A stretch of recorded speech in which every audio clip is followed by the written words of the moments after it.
Hello, hello. Good morning, everyone. I'm just posting the link in a Facebook group.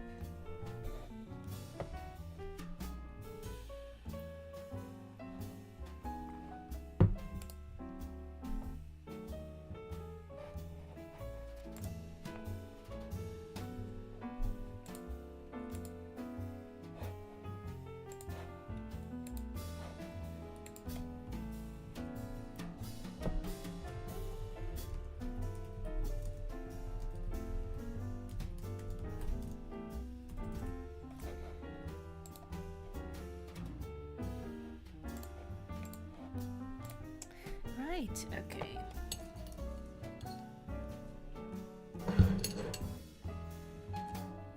I also want to post on Instagram.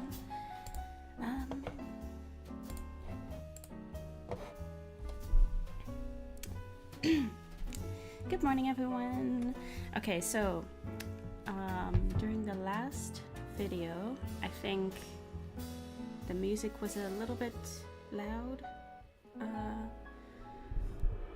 You know, it wasn't really balanced, I think. Let me know. I set it a little bit later, less loud. I turned the volume down a little bit. Do let me know if, you know, if it's all right. It could also be that last video I was just mumbling. I do that a lot, and especially because I've got earbuds in.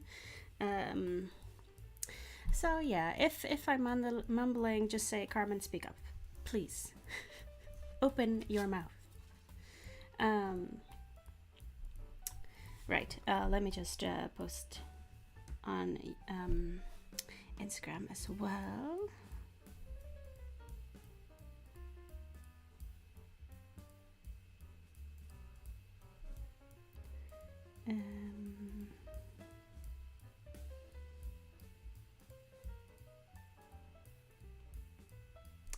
Copy, please. Okay. Share, copy link. There we go.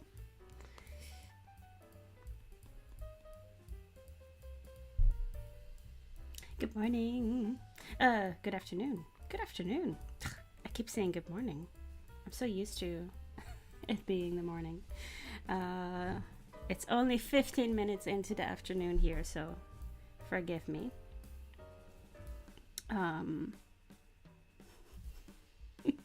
I think I had my phone volume on. Goedemiddag. Good afternoon. Hello, Hilde, Natasha, Miranda. Momo is here behind me. Momochi. Oh. Right. Take a photo.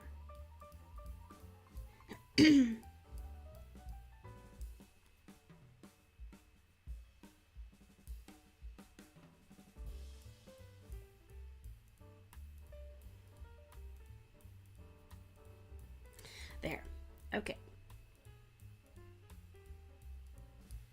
So, I've also added some more songs into the playlist. So, I didn't really find it repetitive before, but just in case it was, I added some more. Okay. We are starting the blanket assembly. I've got my box here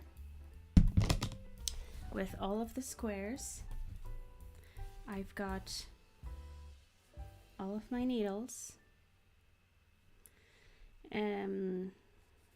so that very particular about my needles.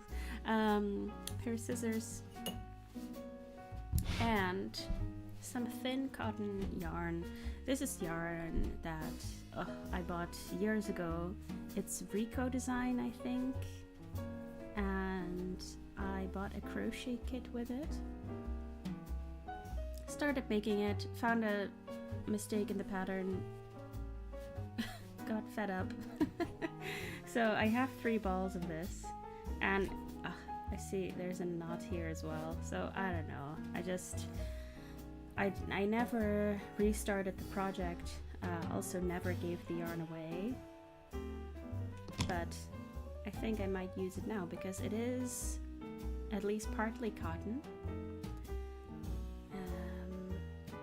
It is very thin, it is very sturdy. The cotton makes it a little bit more sturdy than the wool because you can't really pull it apart. And with wool you can. So that's why I'm using this, I think. Right. Hi, Luna. So let me show you. Oh, ta-da! I always forget that it's mirrored. Ta-da! There it is. There's my blanket layout. Is the live chat option working? I don't think so, right? Let's see. What does it say? Can't even read what's in there. Okay. I'm just gonna fix that. YouTube chat box. Okay. Pop out chat. Right. It's probably a different URL each time. There we go. There we go. I can do technical stuff.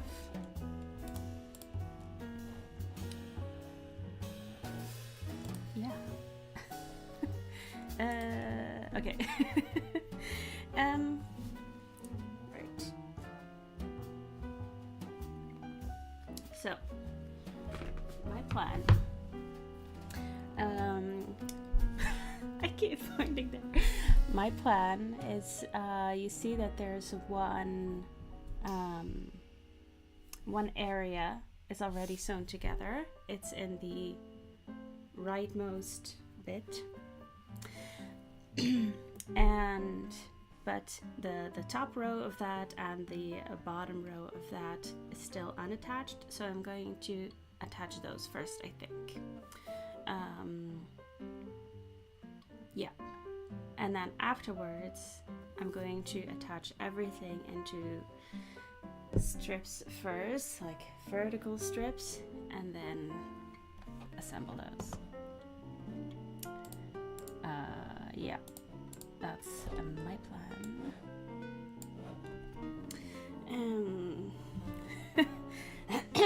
So, right. Let's quickly go back here. This is the. No, I should have it side by side. Okay.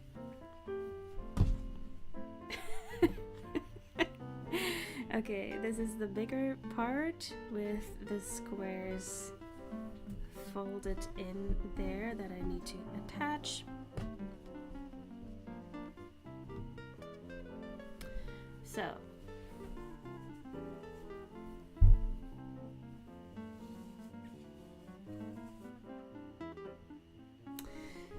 can you find these top 3? They are just there. They're like the second, third, and fourth row in at this height, right? And then we have the ones below that. That is all sewn in. So except for the top and bottom row. So that's what we're gonna do now.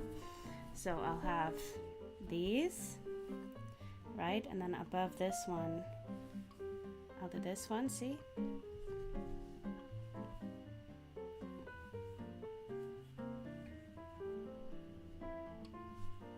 See? I hope you can see it. Right. Just putting them in order in front of me. Double checking. Right. Okay. I'll just set up my over-the-shoulder camera.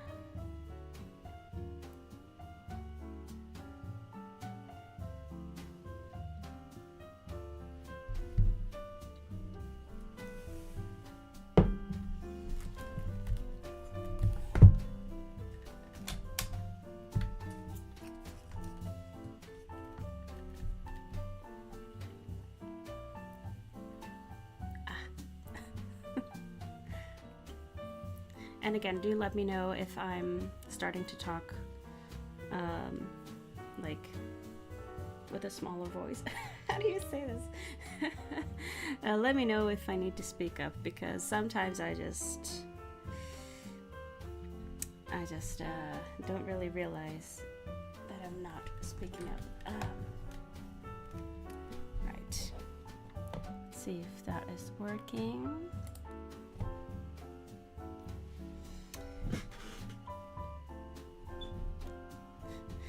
Is it? Oh, it's not connected. Duh.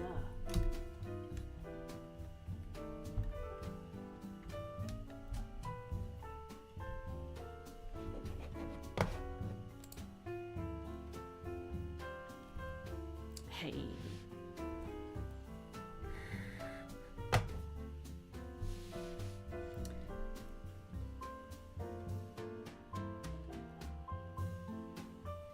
It still shows the watermark. I got the pro version, so it really shouldn't do that. Does it show? Okay, it's gone now. Okay, we're good.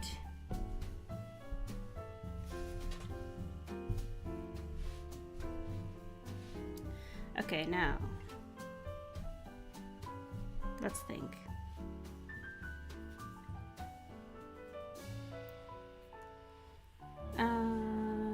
Usually I do the order assemble horizontally first and then vertically. That's what I have in the pattern as well, but since I never really follow my own patterns, I'm too stubborn. I think in this case what might be the best option is if I sew these together first and then these in one go, right? That seems to be the best option.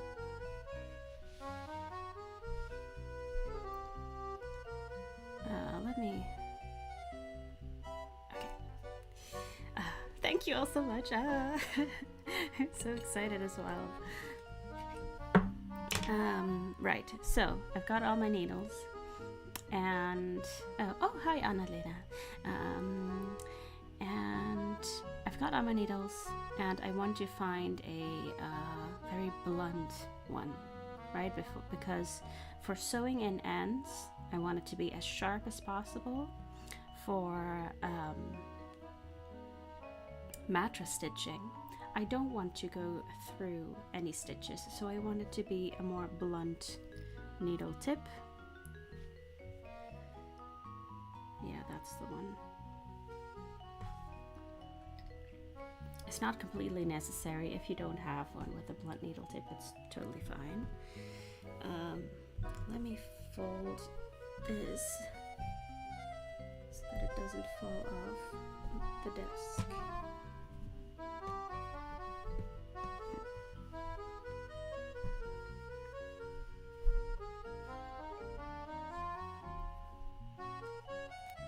Right, and then I take some of this thread.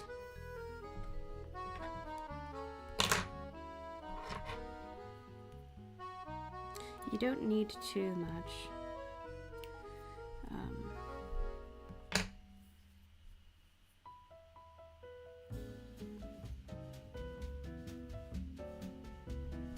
Right.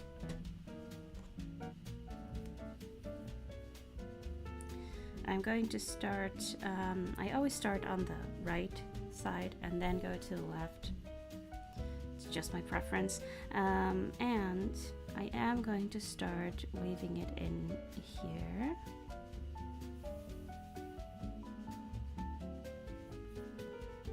So that I don't have to do that afterwards.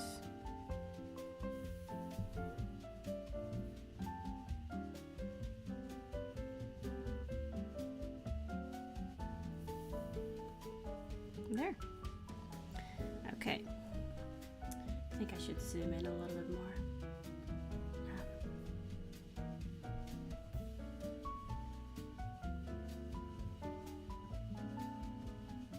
That's probably right. Sorry, it's wobbling a little bit because it's the tripod is not very sturdy.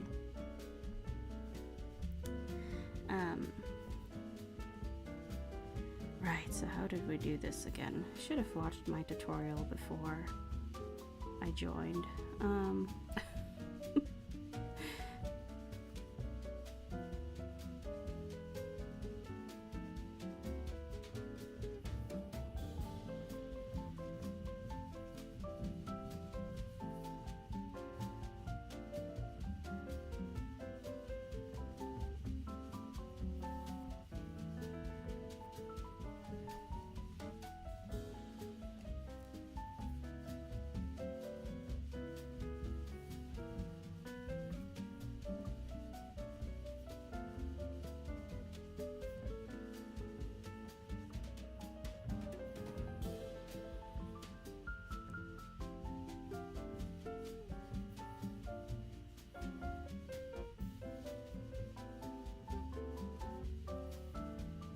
The beginning is always a little tricky, especially because in the corners I'll have woven in some ends.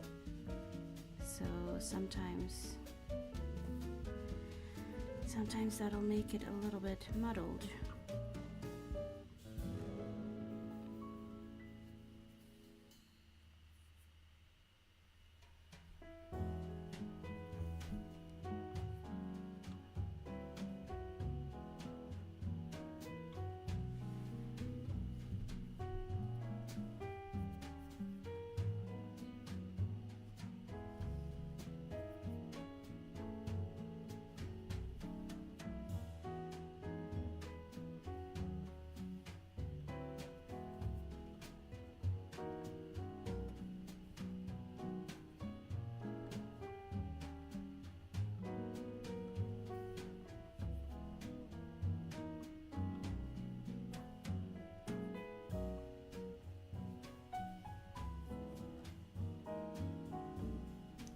I did turn on the automatic ad placement, so just know that there are going to be some ads here and there. Not too many. And I'd really appreciate it if you just, let them roll. You can see it as a little bathroom break or a drinks break or...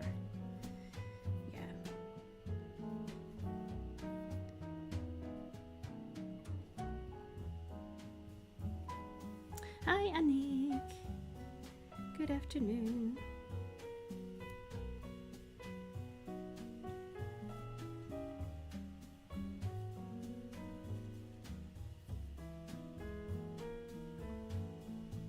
I always love that zipping together part.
zip it together again.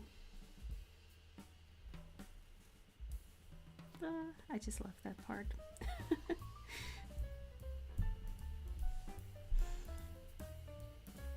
So what is everyone up to today?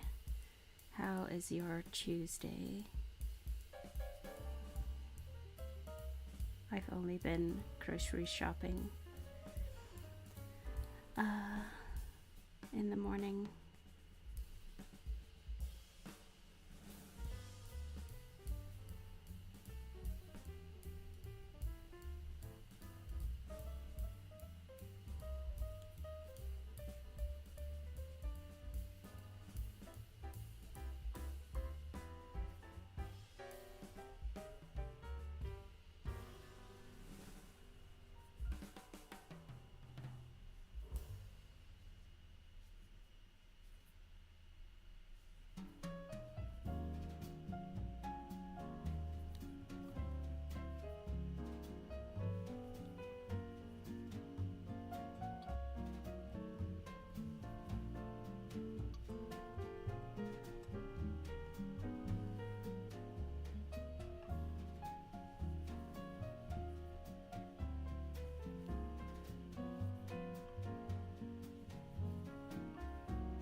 Annalena says, a bit of work, a bit of knitting. Sounds like the perfect combination to me. Oh, Ivana has been packing for tomorrow. Yes, your trip to Malaysia, right? So cool.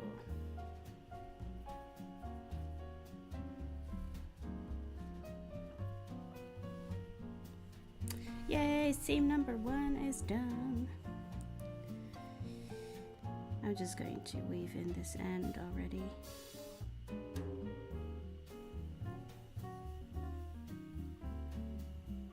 How long will you be going, Ivona?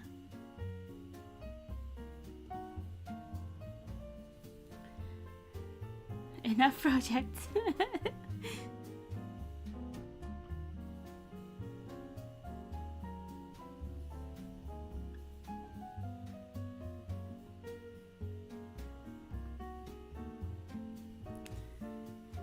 Weeks? Wow. Oh my goodness. That sounds amazing. 2 projects. Yeah, I wouldn't even know what to bring for 5 weeks.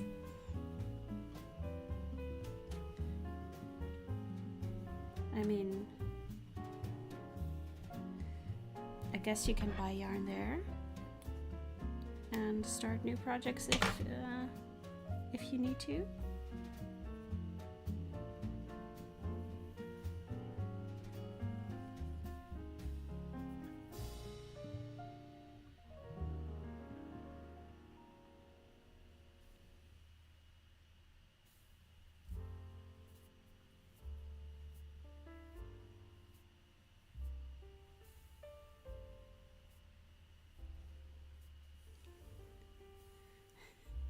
Yeah, I would panic for 5 weeks. I was like, no, can't bring. I mean, for 3 days, I bring 4 projects.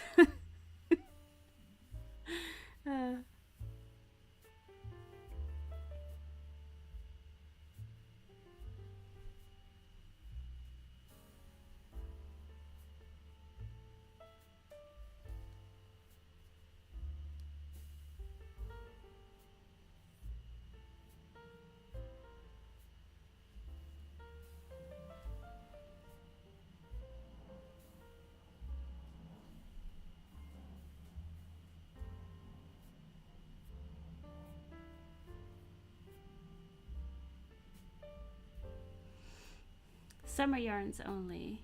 Yeah, you can buy new yarn. Yeah, exactly. Like, because, I mean, every country has knitters and crocheters.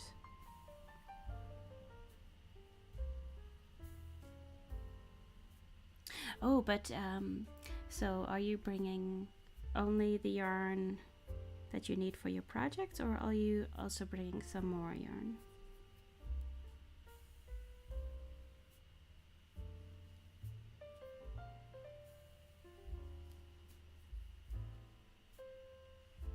I know that there's a really big crafting community in Singapore. I'm sure there are in Malaysia as well. If you want, Yvonne, you can ask in my Facebook group if there are any people from Malaysia. Maybe they have some tips for yarn stores.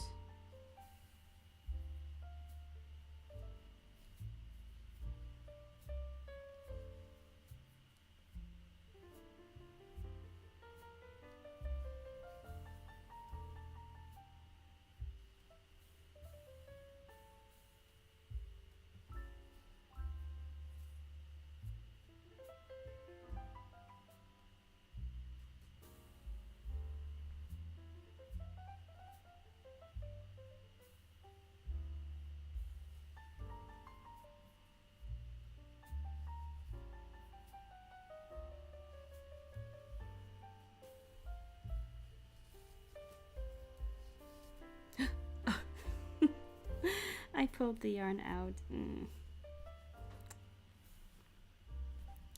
Okay. I'll try my sharp needle.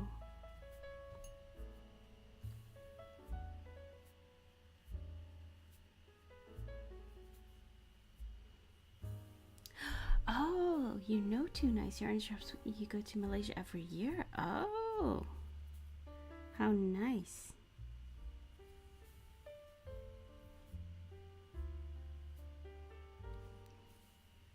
That's lovely. I hope you have lots of fun.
If I get bored, I buy new yarn. Yeah.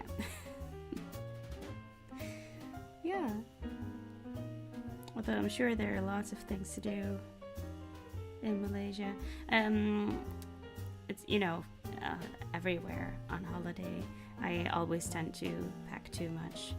But if you're traveling a lot, like we would usually go for vacations where we would have to take a train a couple times or take a bus, and then it's really nice to have a crafting project, but usually there are other things to do as well.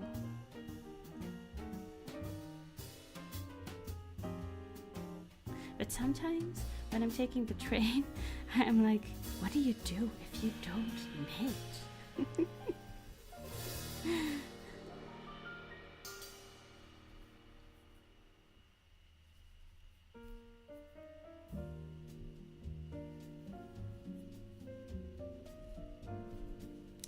I feel very lucky that our hobby is so like portable, that we can take it everywhere, because I imagine that, you know, if your hobby is, I don't know, making music on a piano and you're sitting in a train going like, oh, I wish I was at my piano.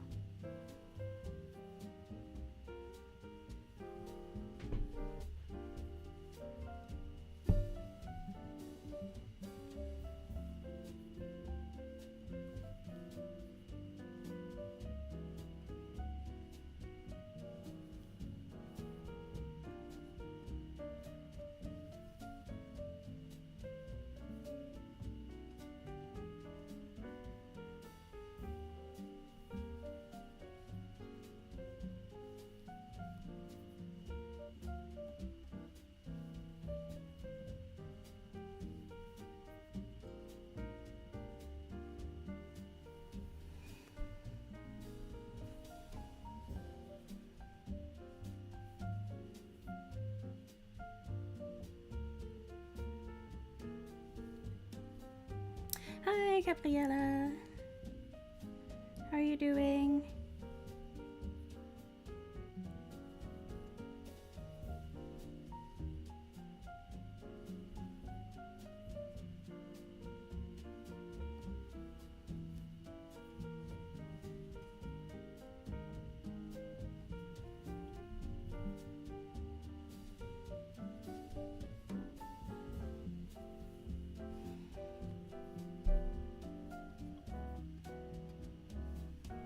Oh, I'm already feeling my shoulders hunching over.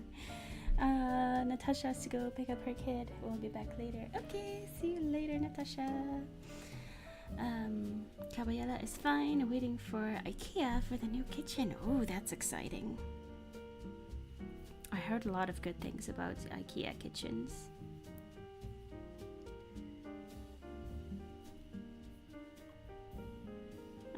Are you going to have it assembled, or are you going to assemble it yourself? Because that just seems really fun to do.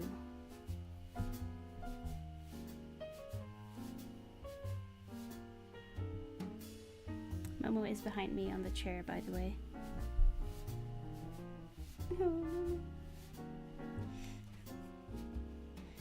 You won't be able to see her now, but maybe if she sits up later then I can show you.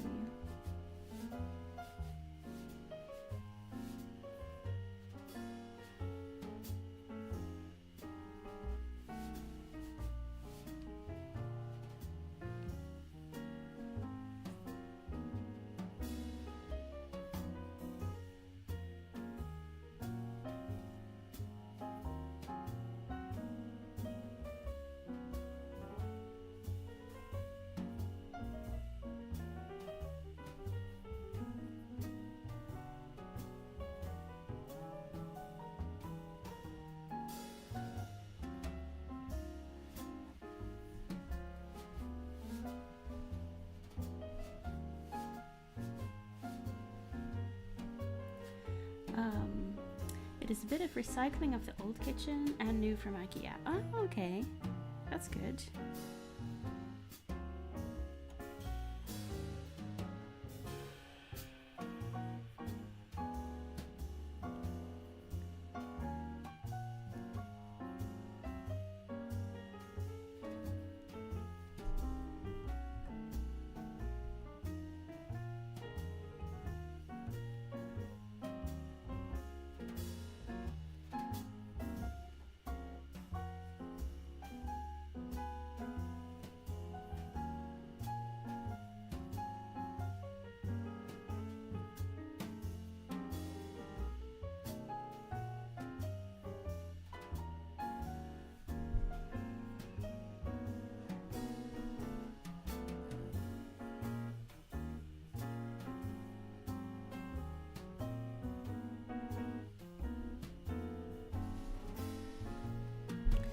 Almost done with this one.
Okay. We have one row of squares done. Gabriella says, and the great thing is that I'm at home because I can't do a thing. Yeah. So you're at home for the delivery. Yeah. Yeah, look on the bright side, I guess. All right, let's take a look at our blanket.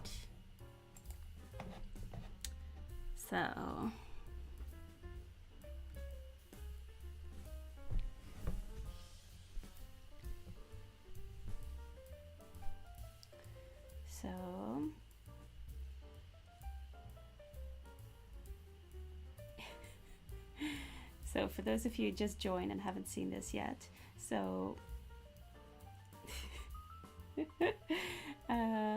the rightmost row, I don't have that yet, but the second row, like the second, third, fourth row, that's this. So I need to attach that. Oh, there we go.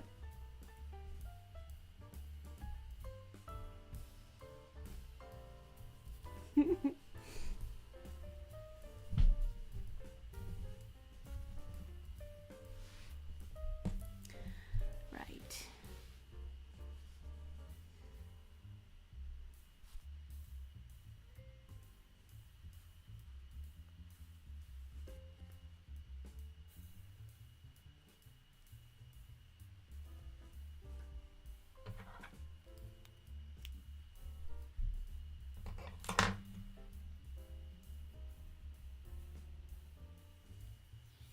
So for the horizontal one, I'm starting here and I'm weaving in the end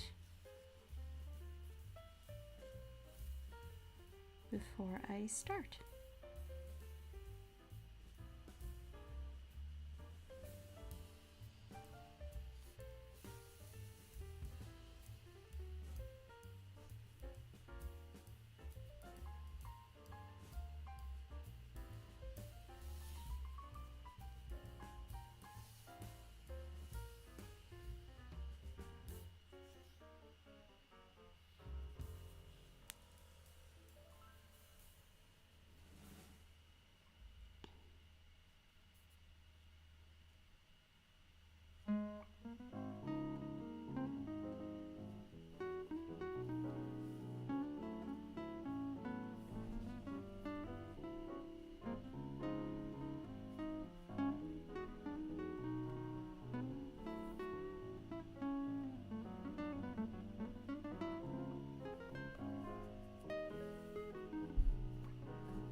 Okay, we're on to the next square.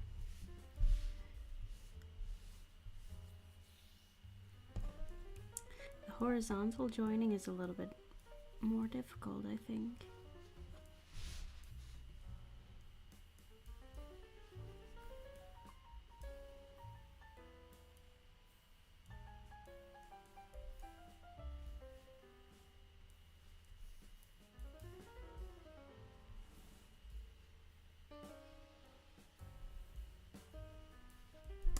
Hi everyone, hi Lane, hi Kata. Unusual time for this live session, a pleasant surprise. Yeah, so usually I do 10 a.m. on Thursday, but I decided to also do a live stream on Tuesday and make it start at 12 p.m. Noon here in the UK. So yeah, because I couldn't wait until Thursday to start this.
Okay, let's pull on the seam.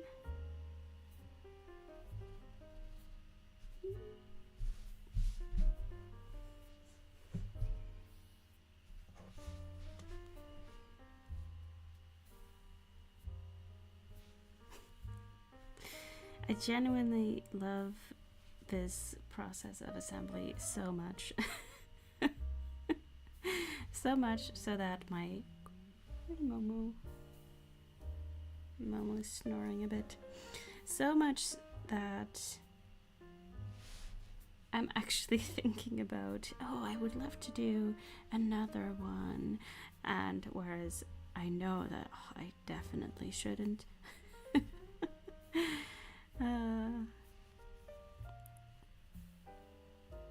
It's been 2 years in the making. So I think I should do something else.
Okay, gonna zip it together again.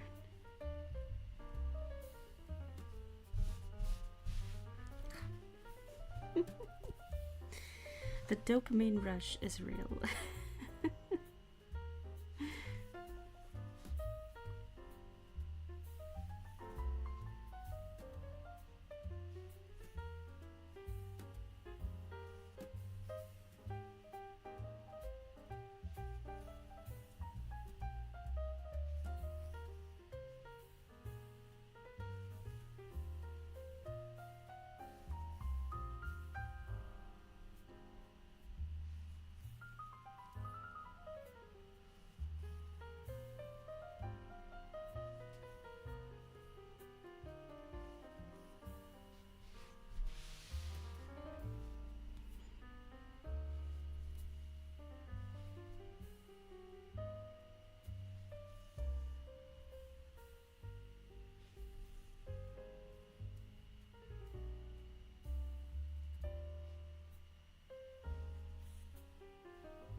Hi, Serena.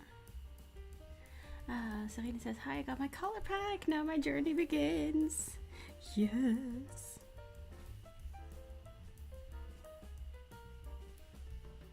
So exciting.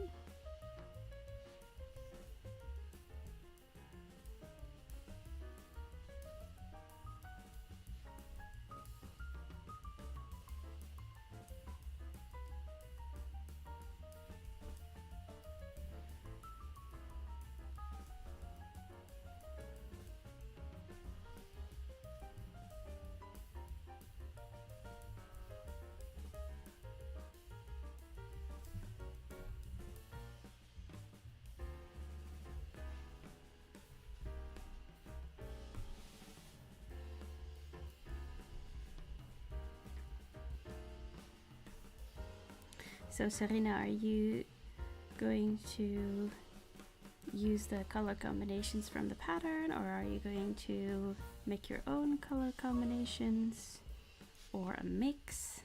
What's the plan? Oh, have a nice day, Miranda. See you next time.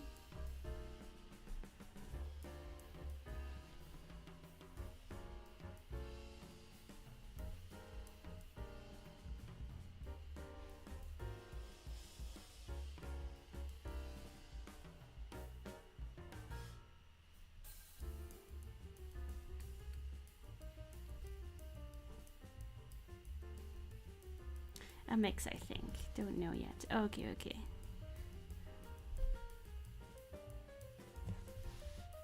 Yeah, the one thing I would say is do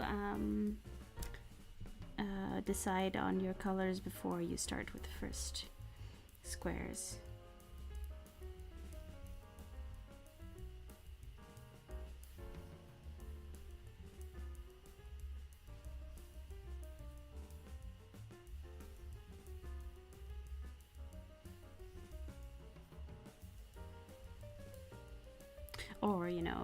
you can start with squares with a color pair from the pattern, and then it's fine. Then there's for sure a color pairing for the rest.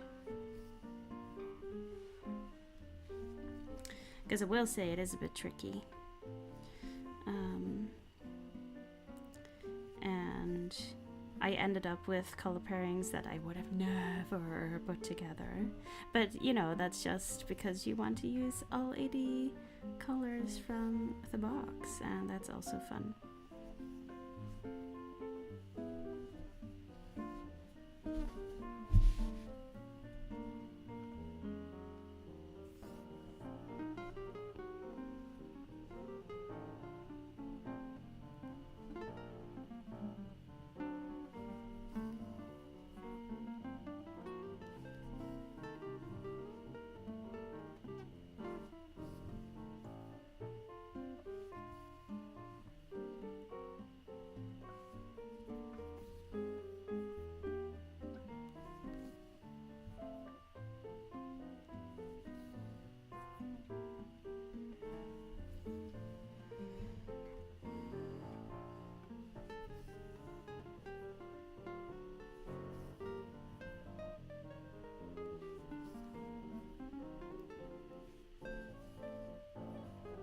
Almost done with this row.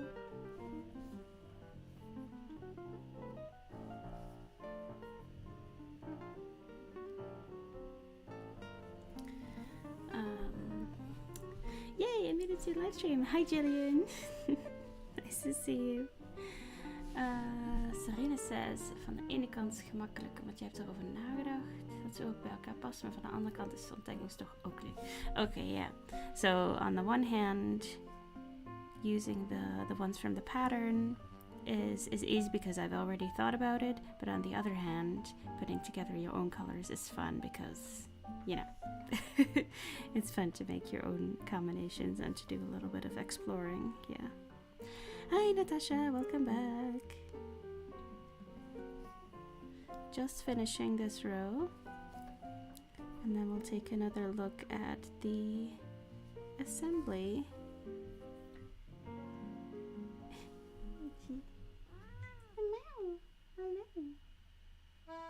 No, sweetie pie.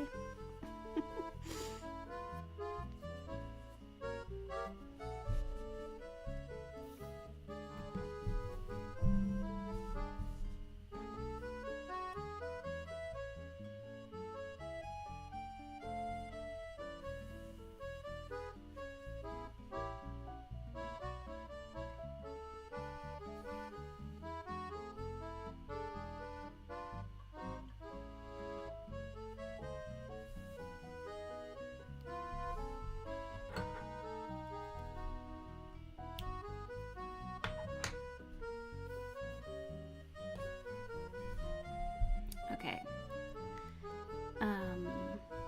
Right. The blanket. So, these are all of the squares, and I put them on my living room floor. And I had already assembled a part. You can see that it's kind of already together in the photo. And on top of that part, we now attached this. See, it's up here, and then skipping the first row basically. See? And now at the bottom, there's 3 other squares that I need to attach. So, see this? So in the, I should talk here because the microphone is here. So not in the bottommost row, but in the one above that, and then and then one row from the right edge. See? And I have to attach. Wait.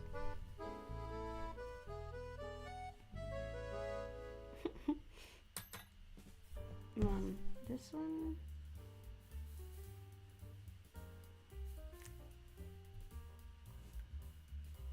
this one and this one.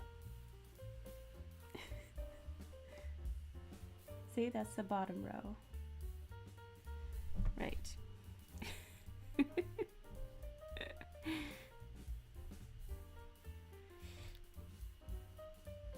It's amazing. Thank you. I love it so much. Let's turn this around.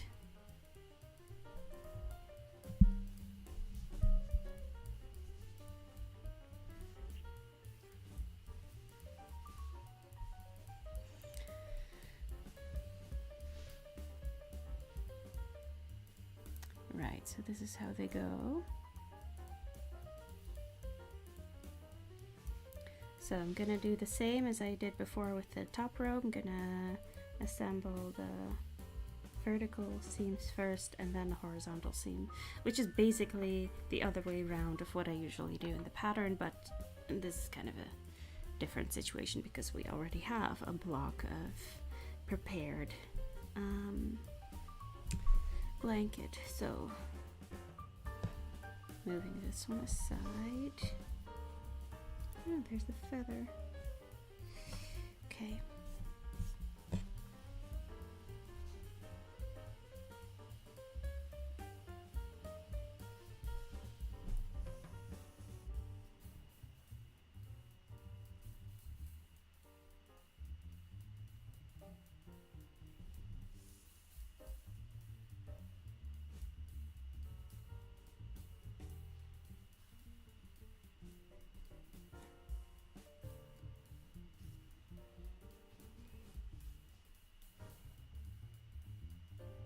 Oh, did I do it wrong? Yeah, okay. Usually I start on the right hand square. That's fine.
Alright, let's zip this together. And the first time for every square is always... I have to be careful because I might just pull the whole thread out. That already happened once during the live stream.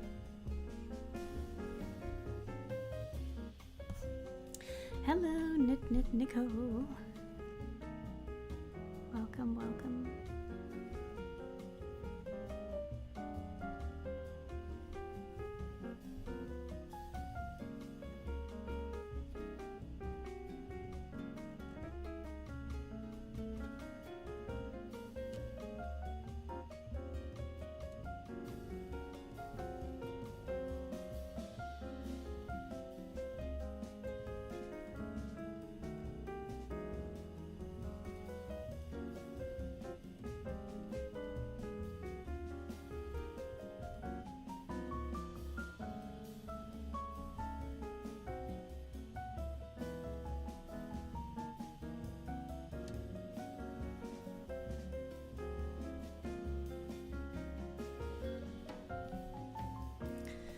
Nicole says, the blanket looks awesome. Was thinking it would be cool to make the squares into a coat, a cardigan someday. Yes.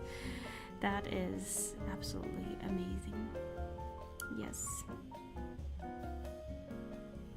You know, ever since, you know, the famous Harry Styles cardigan, I've been thinking about maybe doing a squares cardigan.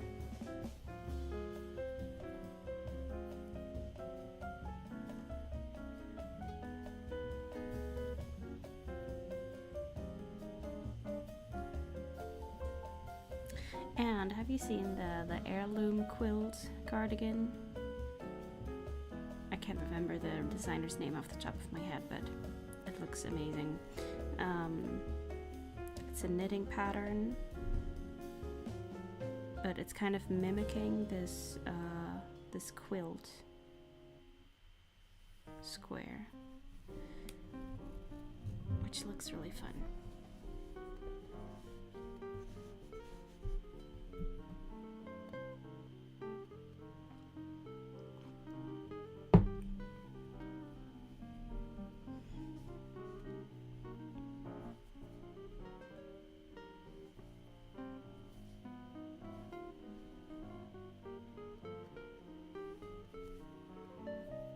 And talking about, you know, squares.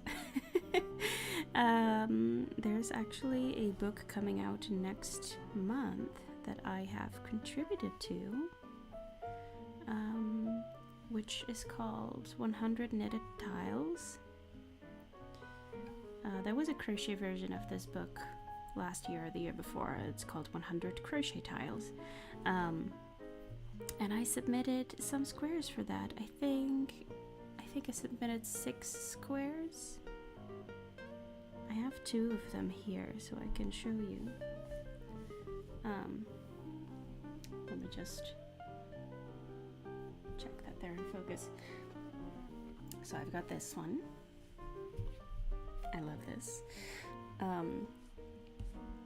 I called this the gingham square, but I'm not sure if they're keeping the name, so it might not be the name in the book. So 100 knitted tiles. This is one of the squares, and then this is another one. I think I called this one diamond, but I'm not sure. I just, because you would think that after knitting 80 squares I would be fed up with it, but I'm actually loving it. So if you're like me and you want more than just the blanket squares, in the book 100 knitted tiles there's going to be 6 of my design squares, and 100 squares in total that are all going to be this size, are all going to be made with Scapious Metropolis, so all with the same yarn as I'm using right now. So even if you're using a different yarn, it's going to be really easy to make them all the same size. So I'm really excited for that. And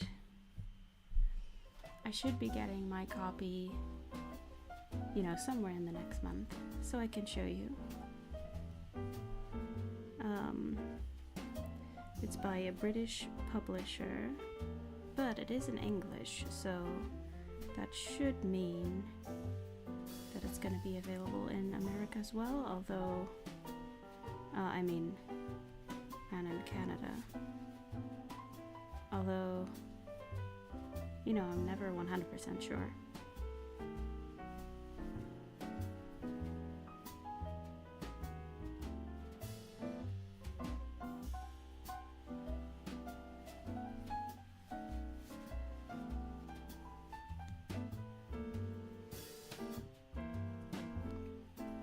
But I thought that was fun. I've already had this pattern for 2 years, but it's fun to add even more squares to it.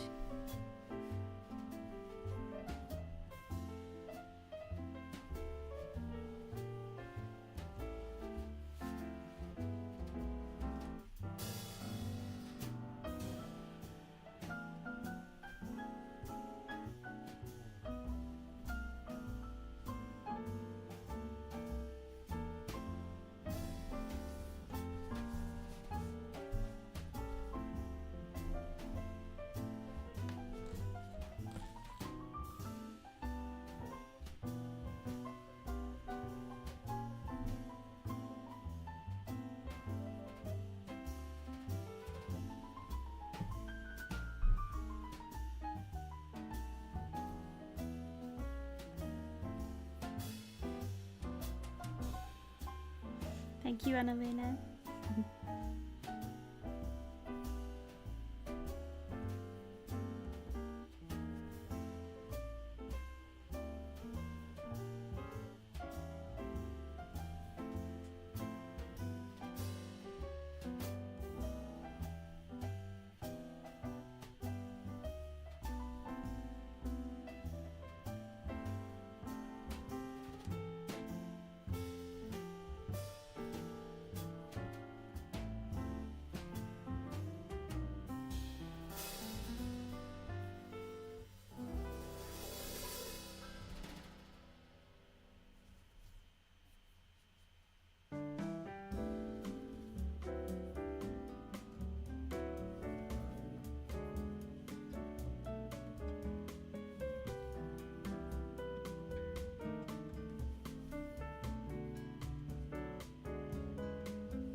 Scene.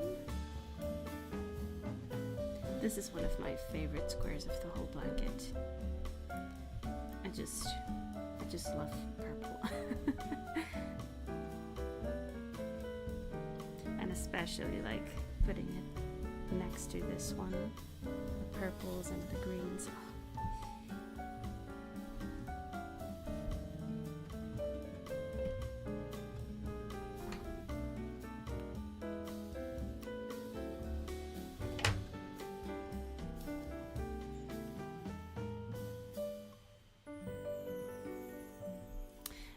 Vietnam, welcome.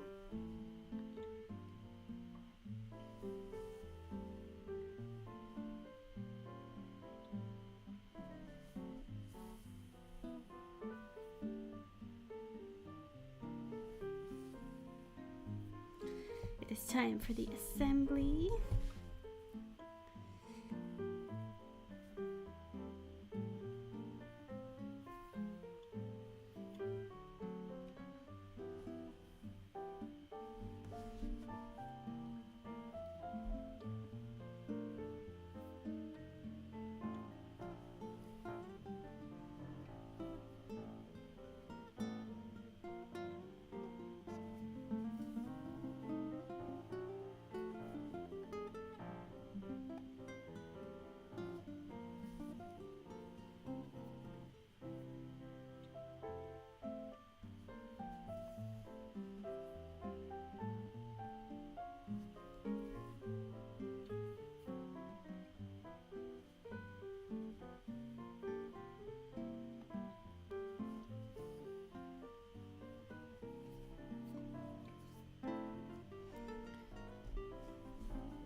Annalena says my favorite color is purple, and I also love the purple-green combo. Yeah, I really love it. Sakina says first 2 rows of the colorwork pattern are done. Yay!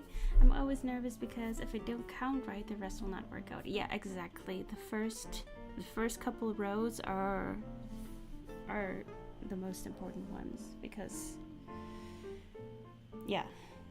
if you get the pattern right there, then you have a nice foundation. Ariana says, I like the pattern of the red square. You mean this in the middle one? The flower? I like that one as well. And, of course, I then like this one because that's this pattern but then purple. Nicole says, the leaf square makes me feel so soothed. It reminds me of Stardew Valley. I love Stardew Valley. Yeah. Sorry, there are hairs all over this blanket. Yeah, I absolutely adore Stardew Valley.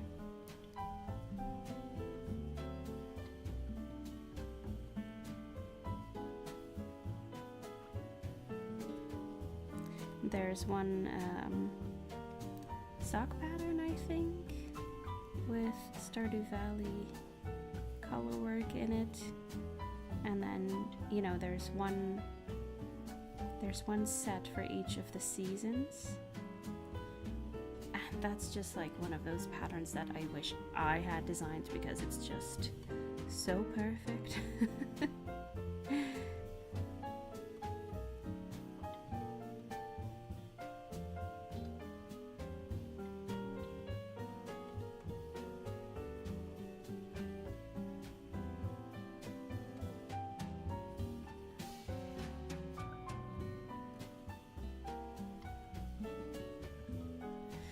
Yes, I know the sock pattern. It looks cool, but I'm so bad at coloring in small circumference. Ah. Yeah, to be honest, I haven't tried because it looks like there might be more than 2 colors in a row. I'm not sure though. You could make a Stardew Valley blanket.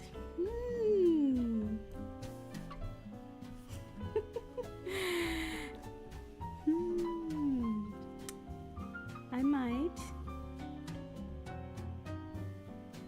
I'm just always really careful with, other people's copyright because, with Nintendo, obviously, a lot of like Pokemon themed patterns and a lot of Star Wars patterns. Once they get super popular, they just get taken down because Nintendo catches on. But I think, with Stardew Valley, what's the guy called again? Concerned Ape. Yeah, Concerned Ape. I don't think he would be very concerned with the knitting pattern. So maybe. Maybe.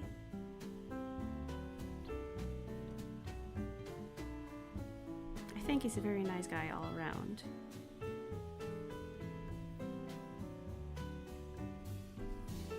I can't wait for the for the new game, the Haunted Chocolatier.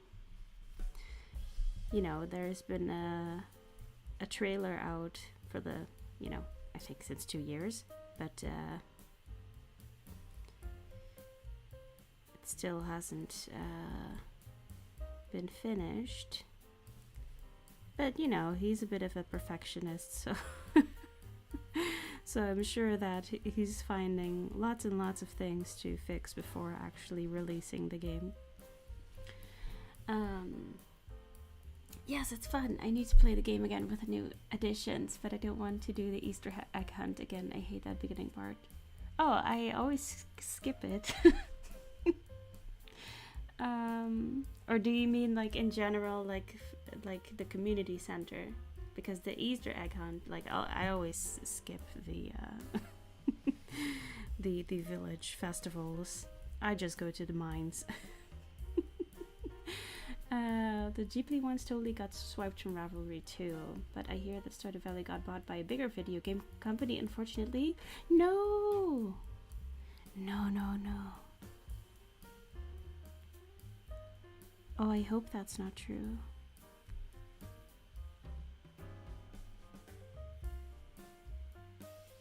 I haven't heard about it, and I've been Googling Stardew Valley quite a lot, but I'll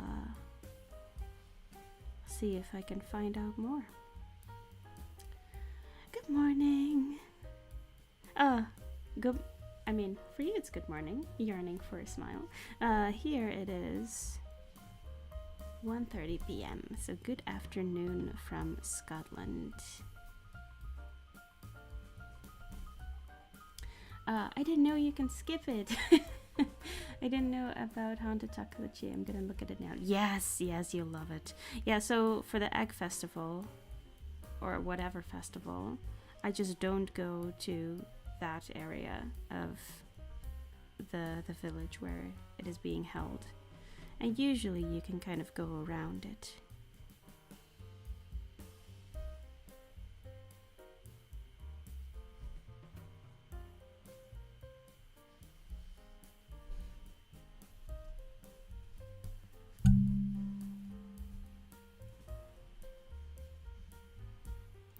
I think the only festivals I really go to are the night market at the beach, where you can catch cool fish.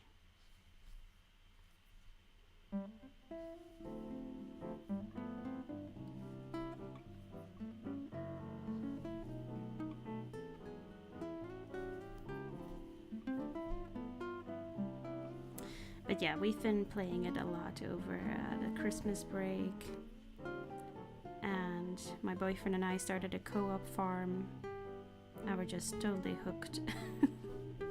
And it's so fun to do together.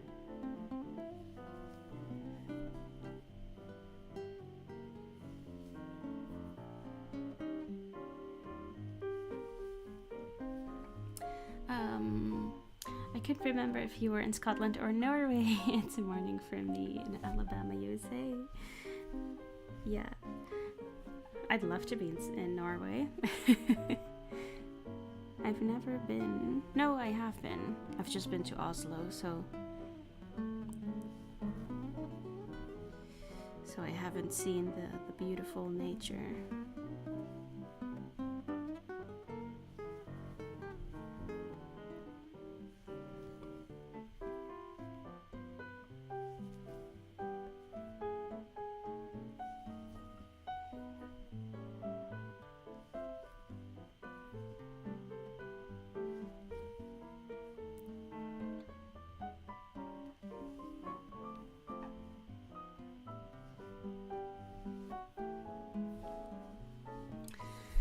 The only part of Norway I've been to is the Bergen area. You'd love it if you love the Scottish Highlands. Yeah. My boyfriend has been there, and yeah, he totally loves it. It's just, you know, I don't like hiking that much. And his family was always really, really into hiking, and I would always think it would take too long, because they would hike for like 6 hours and not take enough snacks. And when you don't take enough snacks on a hiking trip, you get a grumpy Carmen. So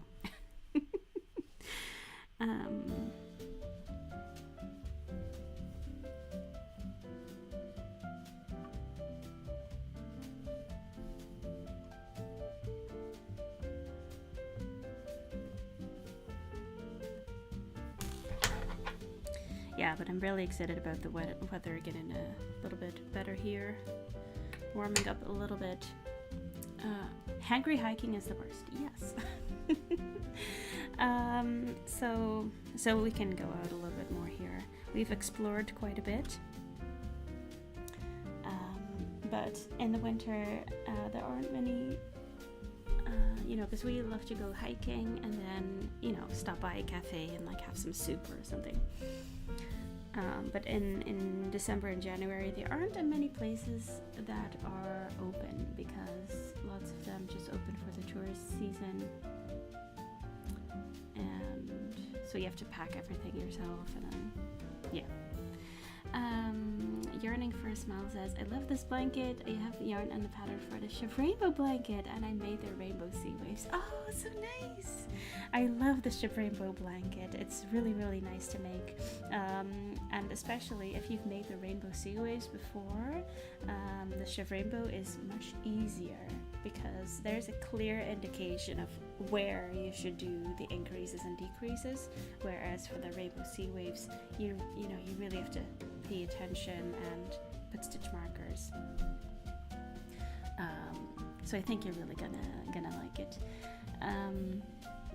My dream is to visit Scotland. I did some DNA testing and learned most of my heritage is from the Highlands. That's amazing!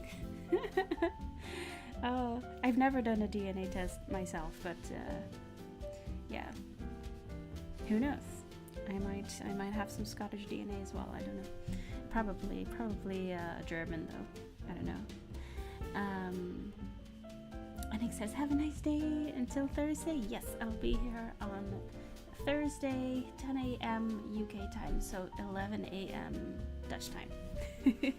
Hope to see you then. Yeah, okay, so let's take a look because I finished this row.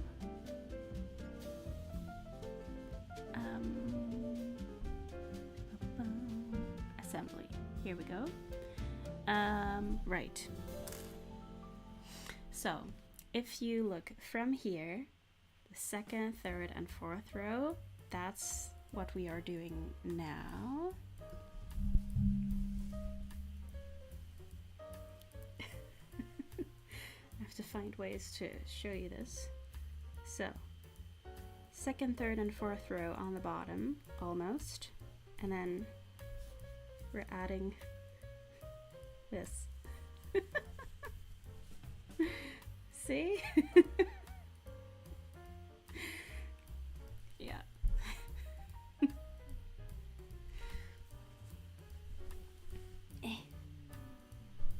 Oh, Momochi. Hello. What is it? Oh. My Ravelry has over 650 things. I'm an overachiever. 650. You mean like favorites or projects? Wow, that is stunning. Thank you. Right, let's go back to this. And we are going to be assembling this. Okay, let me see that's actually in the screen. Okay.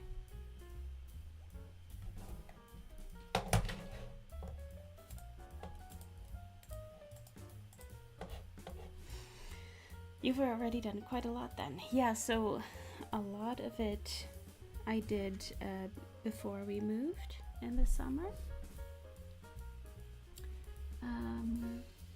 That's when I did, oops. That's when I did the part, you know, the bake part.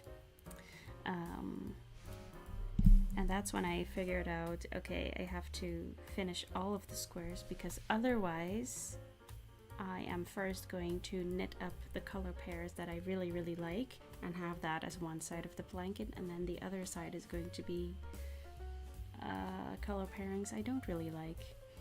So, there's the knot. Okay. I'll use that later because this is too short for here. So I had to put it aside and wait until I had all of the squares finished so that I could really balance out the colors. Let's actually go back to the assembly thing. Yeah, so I don't know if I can add something as like a cursor. Maybe I can. Okay, hang on a minute.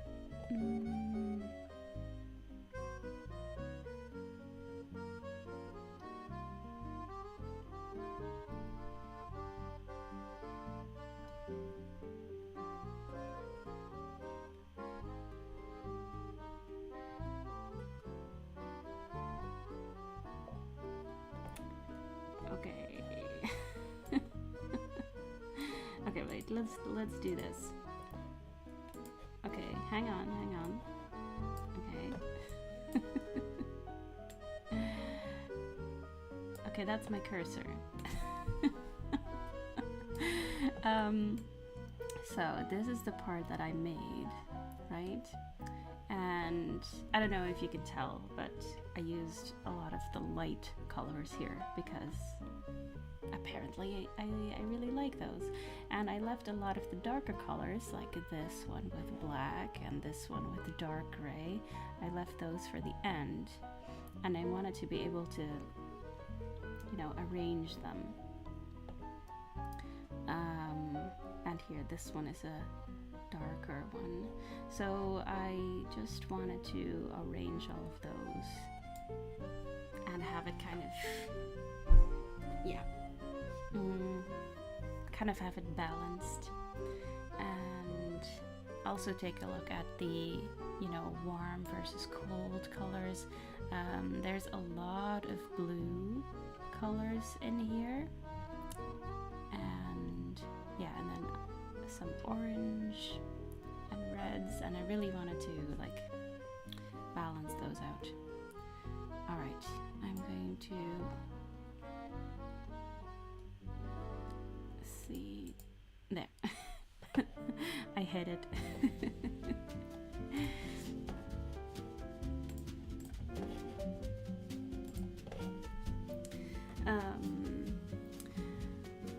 Let's see. If I queue it, I intend to make it and typically already have yarn bought for it. Oh, okay. So those are the 650 things. As a multi-stitcher, do you find you gravitate more to knitting or to crochet? I definitely gravitate more to knitting. But yeah. Whoa, this cursor is so cool and high tech, so impressed. Yes, oh, so professional. Yeah, so I usually tend to do crochet when I just want a mindless TV project. You'll find that a lot of my crochet projects are, you know, on the simpler side, just because, yeah, they're mostly just, you know, double crochets. So a lot of granny stitch blankets or just double crochet blankets. I just, you know, it yeah, just nice. And with knitting, I tend to want to make something that uses every part of my brain. So I tend to make some more elaborate things.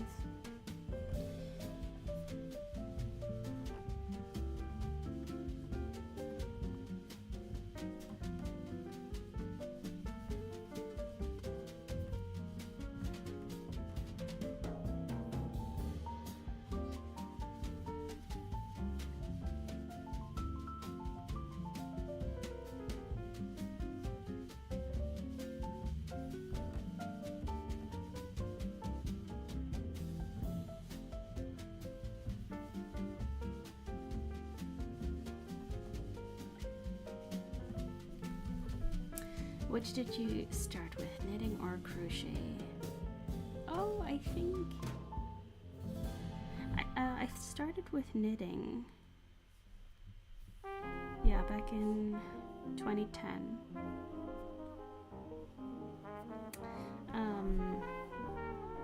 So I started with knitting, but I kind of, I don't know, got distracted or something, and before I really got into it, I started crochet, and then really got into that. I did a lot of amigurumi crochet, and then I did, you know, some headbands, scarf, and yeah, I was a crocheter for a long time, and then I don't know what project it was, but I just went back to knitting.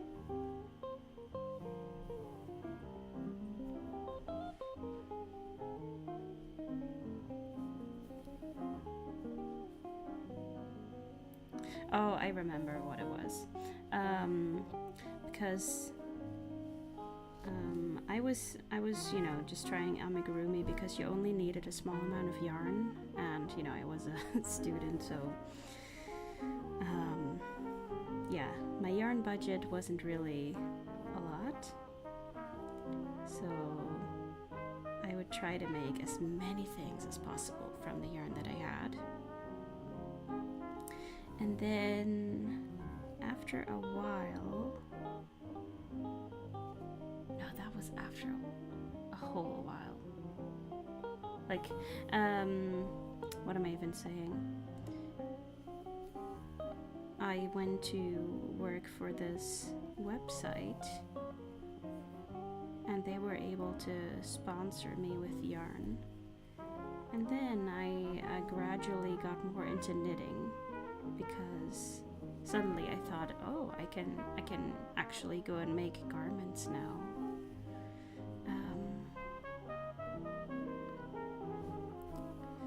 So yeah, I just gradually got more into knitting. I used to ask for a yarn for like Christmas and my birthday.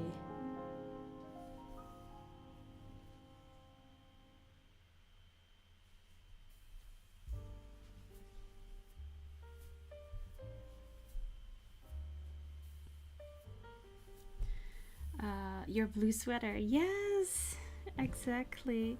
Yeah, my blue sweater was one of my first big knitting projects. And it was yarn that I got with the Christmas money that my grandpa gave me. And I went to my yarn store and I picked out some Lana Grossa cool wool in a baby blue color and made this beautiful cable sweater, which took me over 2 years to finish. Mostly because in the meantime, I was living in China for a year. Annalena, have a great day and see you next time.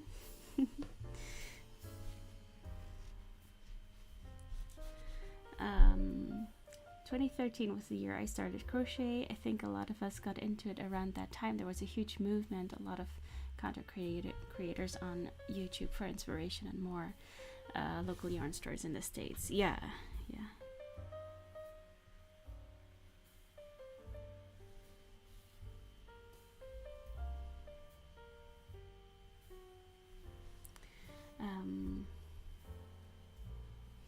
The local yarn store has definitely been hit here in the USA. So many closing these days, and it breaks my heart.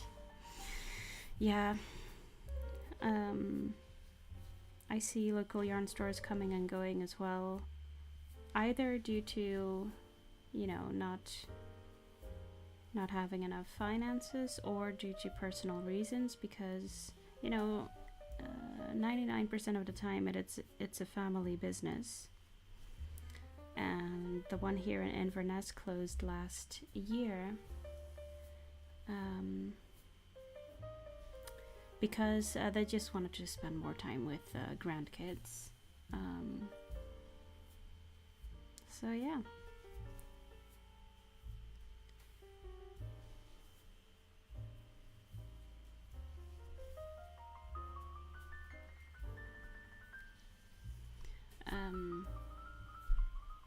A lot are closing in Canada too. Even in the US, the big box stores for craft are seeing the end of an era too. Makes me wonder what is going to happen to those who come after us for the craft. Are they closing, I mean?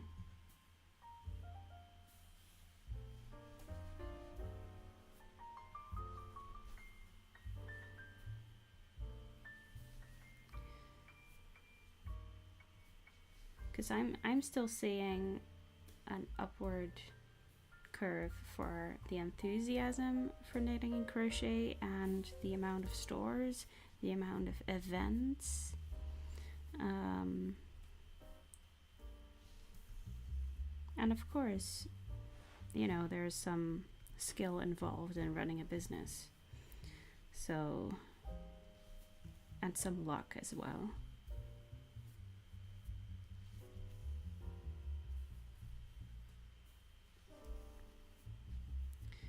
But you know, it might be that more of the shopping is going to happen online rather than in store. Um,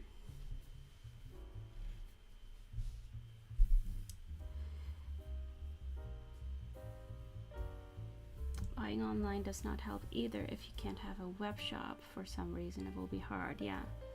In my opinion, there's always ebb and flow with any industry. So I think some big and small stores will close, but others will grow and new ones will open. I think so too.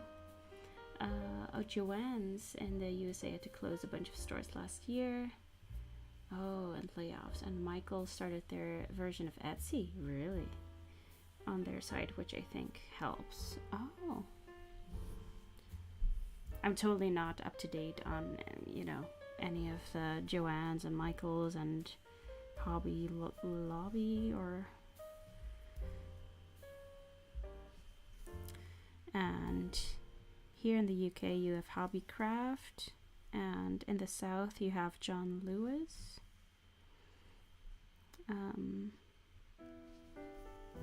Yeah, but there's just, it's if I compare it to the Netherlands, there's so much more attention for handmade things here in Scotland than in the Netherlands, and many more yarns of 100% wool, because there's just a better understanding of wool and that not every wool is scratchy, whereas in the Netherlands everyone's like, oh, wool, oh, run away. Yeah.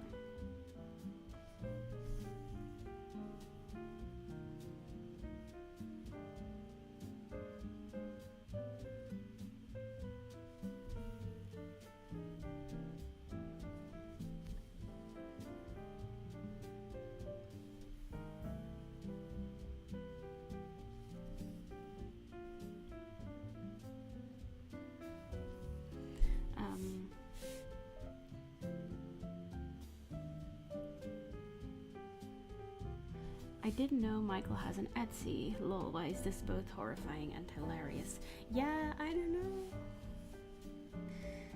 I do think there's an online shift, but that will affect those who need that one-on-one in life help. Yeah, exactly. I am seeing like a steep increase in the demand for workshops.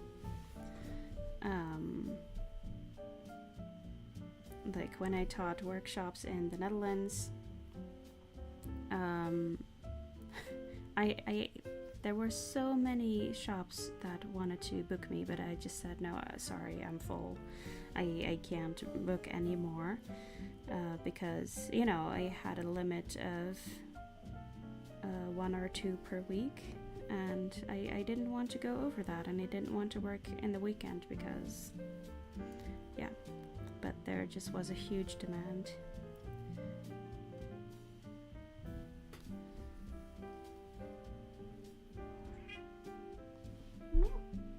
Hello. Hello, Mama.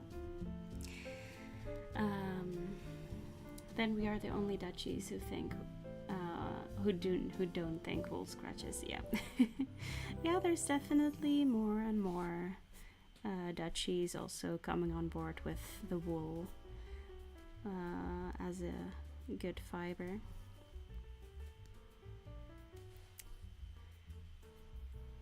But it's just, there aren't any more, what do you say, spinnerijen. Factories where they spin yarn. I'm not a mill, probably. Mill. There aren't any more mills left in the Netherlands, so that's kind of a bummer. But here in the UK, like I'm browsing where I can buy wholesale yarn, and a lot of it is like 100% British, from British sheep, spun in Britain, dyed in Britain. It's amazing. Wool mills, yes, thank you.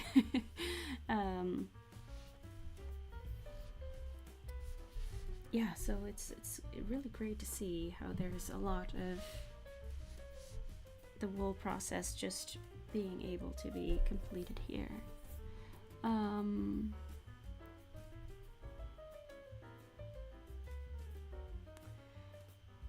I love Hobby.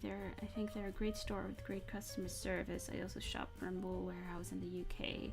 Yeah, I love Wool Warehouse as well. Hobby, I don't really have great experiences with, but you know, it fills a need in the market.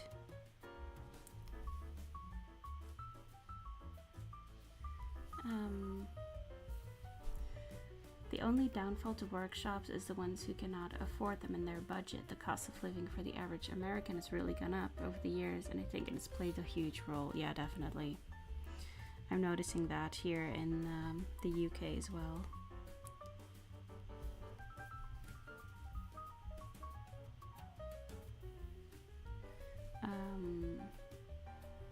If I'm honest, I don't know what any other fibers. I don't want any other fibers anymore. I need to go on holiday to the UK, I guess. Yeah, me too. I still work with cotton and acrylic from time to time, but wool is definitely my favorite. And I want to try out some local breeds. They don't tend to have merino here. But they do have blue-faced Leicester and I can't think of any other breeds right now. Corriedale, probably. There are a few in the Netherlands. Oh, a few wool mills, you mean? Oh, that's interesting. That's really, really nice. I know that there was a new one being set up in Friesland or in Groningen. Because there is a big project right now that is starting, you know, trying to get wool back on the map.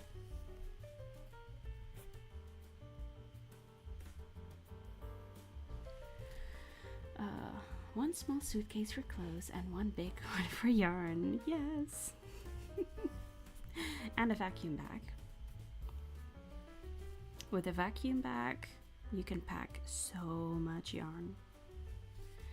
The US has a huge movement of handmade, low waist, but most of it is trendy and not a true shift, if that makes sense. The average American wants it cheap and fast, and that is not handmade.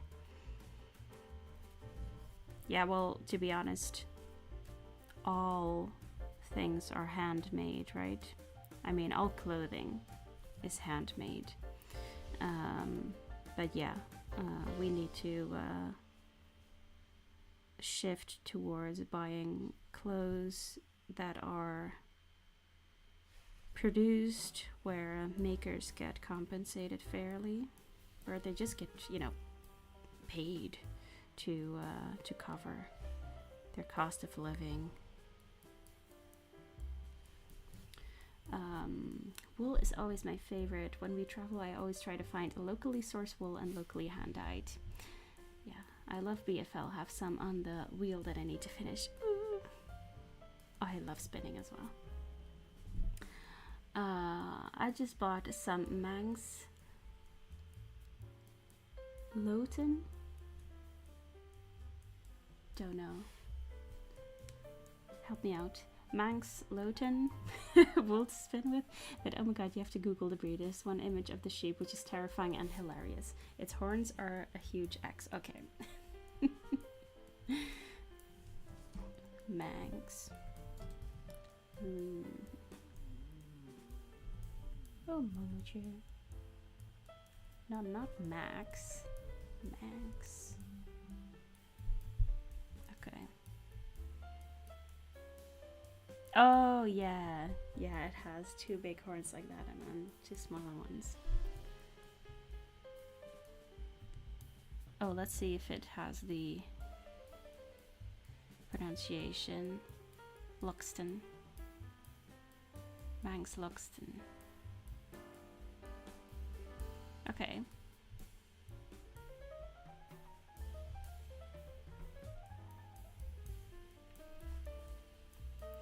And its eyes look like rectangles. Yeah, you know, with all sheep eyes, their pupils are vertical. Horizontal, I mean.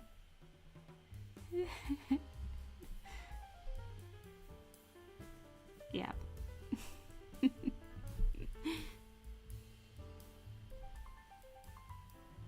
Oh, my shoulders.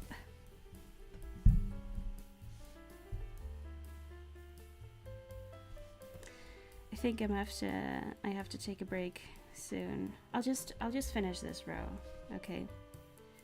Because my shoulders are not liking this. And I keep having some muscle pains over the past week, so I have to be careful.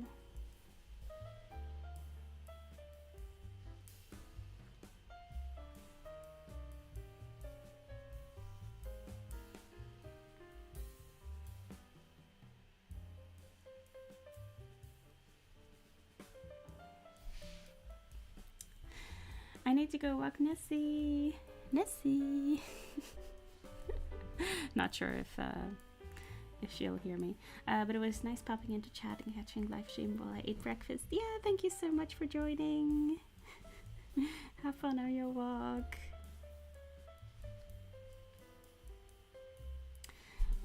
Someone was mentioning other wolves. A book I recommend is The Field Guide to Fleas. Oh, that sounds like a rabbit hole I would really want to dive into.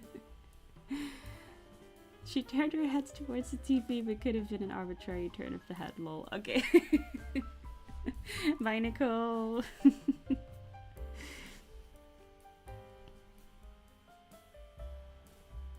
Momo also never reacts when,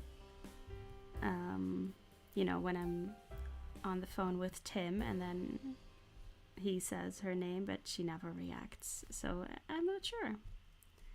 Maybe they need the actual sound waves. It is such a stunning book and full of information. Oh, I have to write this down. Field Guide to Fleece.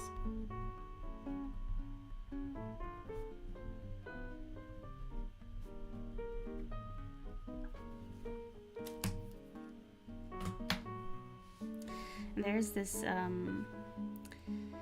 indie dyer very local to me called Black Isle Yarns. Black Isle is like just to the north of Inverness, and she has a few local yarns, and she's been teasing about an upcoming shop update with a new brand new yarn that is like from a farm just up the road. So I'm really excited for that one.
You're keeping me company with my coffee and a Pico cast on of... Wait, I have to scroll a little bit. The heart is just in front. How many stitches? 80? I have a love-hate relationship with Pico. Oh, well, you can do it. And you're keeping me company as well with this mattress stitch.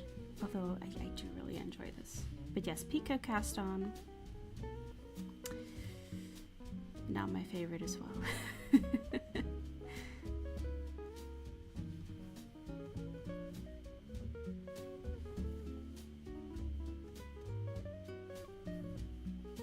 It'll look really nice though.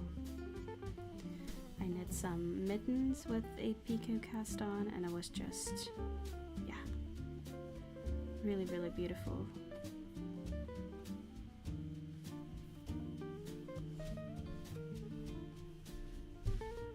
Oh, just look at this.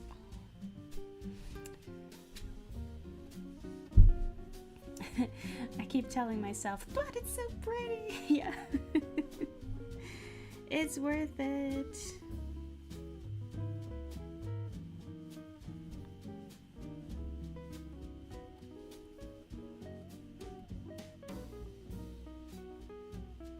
Okay, so I kind of have a similar situation where I don't want to start a project because of the stitch, but it's gonna be really pretty because of the stitch. And that's the honeycomb knitting stitch. there are multiple varieties of the honeycomb stitch though, but yeah, I already know that project is gonna take a while.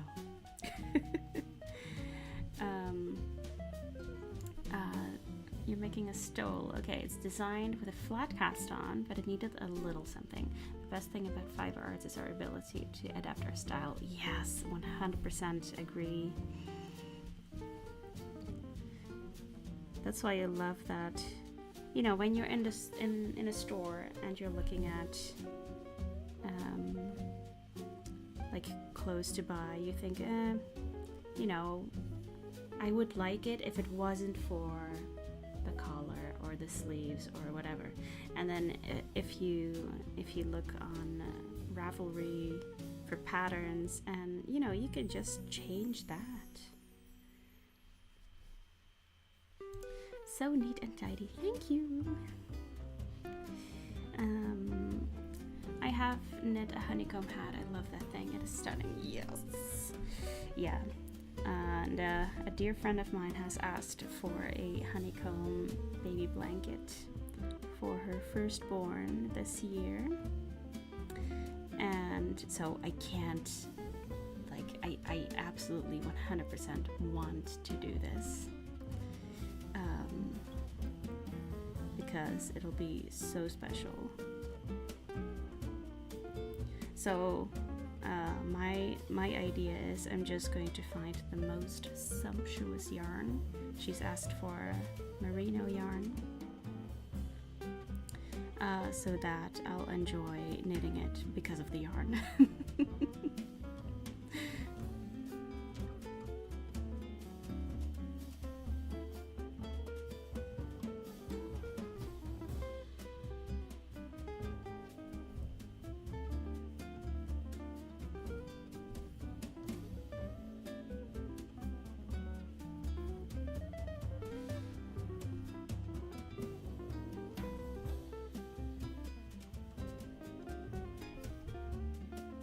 But you know, there are a lot of different honeycomb patterns, so I have two picked out, and I'm just going to swatch them a little bit and see which one is more enjoyable to knit. I used Madeline Tosh in the color Liquid Gold, and it was a winning combo for sure. Yeah, honeycomb and then like this mustardy gold. Beautiful.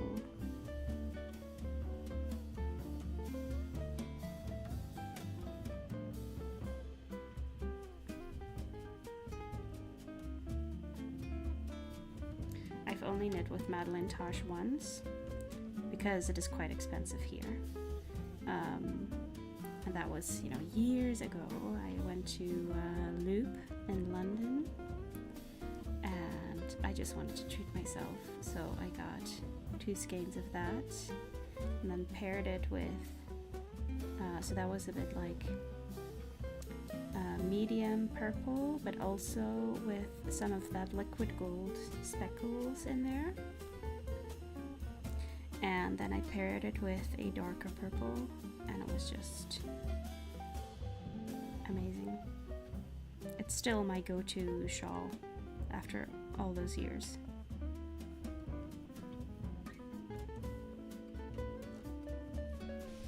Almost done. Then I'm gonna lie down.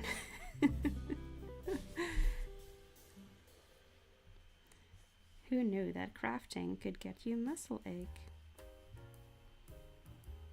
Well, to be honest, every crafter knows. Hey, Momo.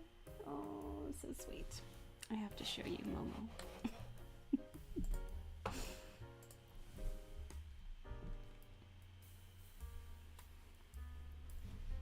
Hey.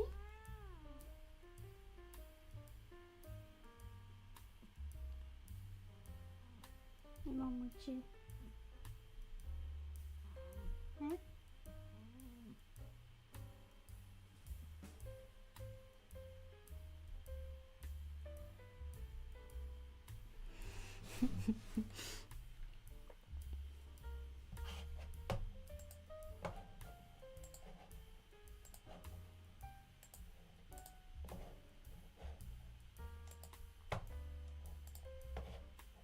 Yeah, she's a Russian blue. Yeah. Oh, we love her so much. And Russian blues, they are bred to be indoors. And so we thought, okay, since we're not able to let her outside a lot, we thought that a Russian blue would be happiest with us. And she does seem very happy.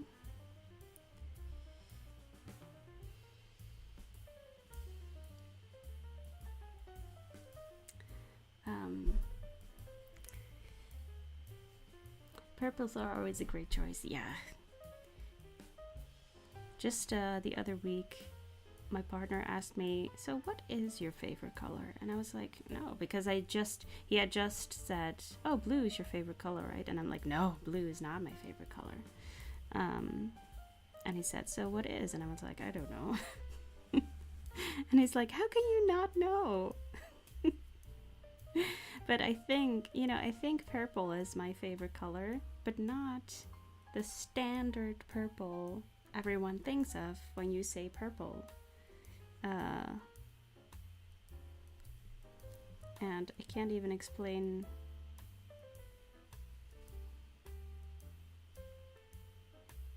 which purple that would be. Like the nursery purple.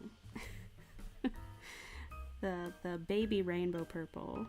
That's not my favorite, but basically all other kinds of purple are.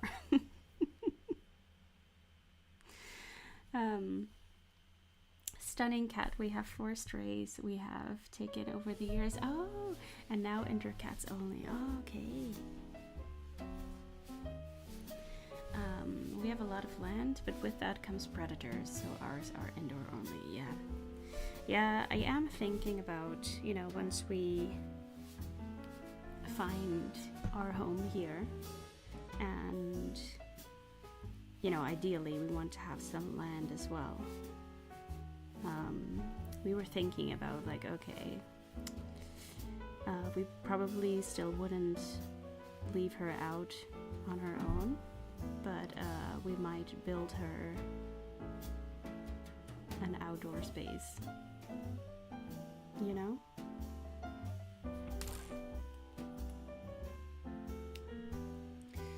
All right. Oh. And greens, yeah. Oh, I missed your previous comment. I love all colors. I think as makers it is hard to really hone in on one. I lean towards purples and golds. Yeah, see, so it's I love purples and golds. I love greens. I love like caramels, like brick red browns. I love all of that. I love of soft peach terracotta. But you know, there are some colors that I absolutely don't like. but I think that also perhaps shifts with the years.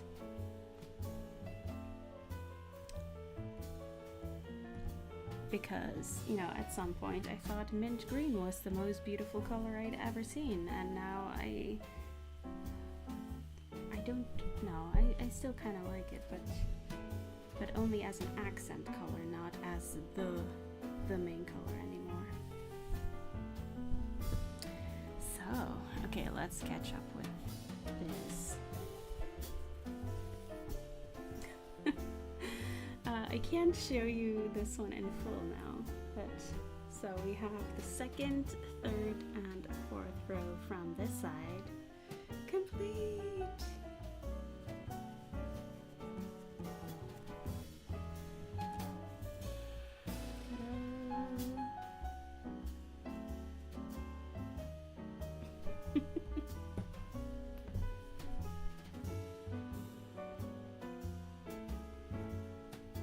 Yeah, so this is going to be the height of the blanket,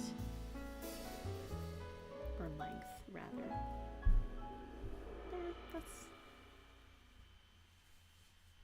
I mean, it was never going to be a huge blanket, but big enough. Yeah. Okay, so I think I'm gonna call it a day here, because I need to be kind to my shoulders.